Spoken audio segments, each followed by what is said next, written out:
Panorama group, जो सोचता है वो करता है। सर, आज चुनावों की घोषणा हो रही है झारखंड को लेकर के, कितनी तैयारी है बीजेपी की, कैसे आप देखते हैं? देखिए, आज चुनाव आयोग ने तिथि घोषणा की है और तिथि घोषणा होने के उपरांत से ही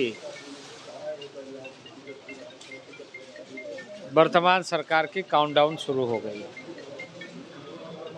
वर्तमान सरकार हर मोर्चे पर विफल हो चुकी है, युवा ठगे गए हैं, महिलाओं को एक तरीके से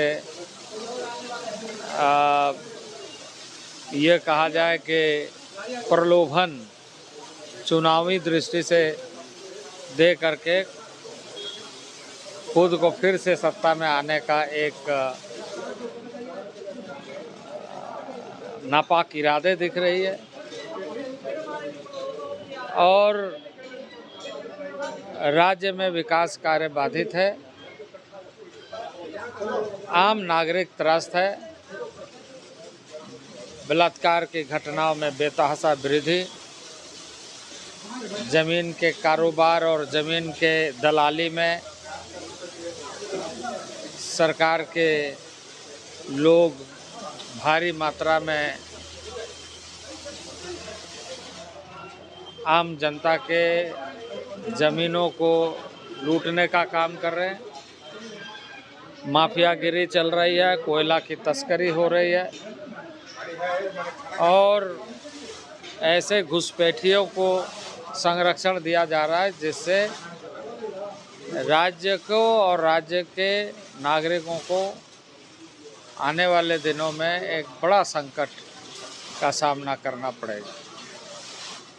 इस तरह के नकारात्मक राजनीति के बल पर सरकार पुनः कैसे बने, इसका हथकंडा वर्तमान सरकार अपना रही है, जिसका अब समय आ गया है चुनाव घोषणा के बाद कि यह सरकार अब अपना उल्टी गिनती शुरू हो गई।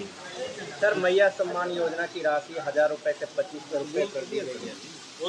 तो मैंने कहा ना आपको कि उन्होंने चुनावी वादे में कहा था कि सरकार बनेगी, प्रत्येक महिलाओं के खाते में 2000 रुपया भेजेंगे।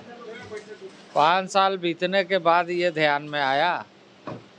5 साल सरकार में रहने के बाद इस तरह के घोषणा चुनावी घोषणा है, ये माताओं को, बहनों को सम्मान करने का और उनके दुख में शरीक होने का घोषणा नहीं है। सर, आजसू 11 सीटों पर लड़ रही है, ये खबरें चल रही है और जदयू 2 सीटों पर, लोजपा रामविलास चिराग पासवान को 1 सीटें मिल रही है, क्या कहेंगे? ऐसा है कि यह सारा मामला चुनाव समिति का है।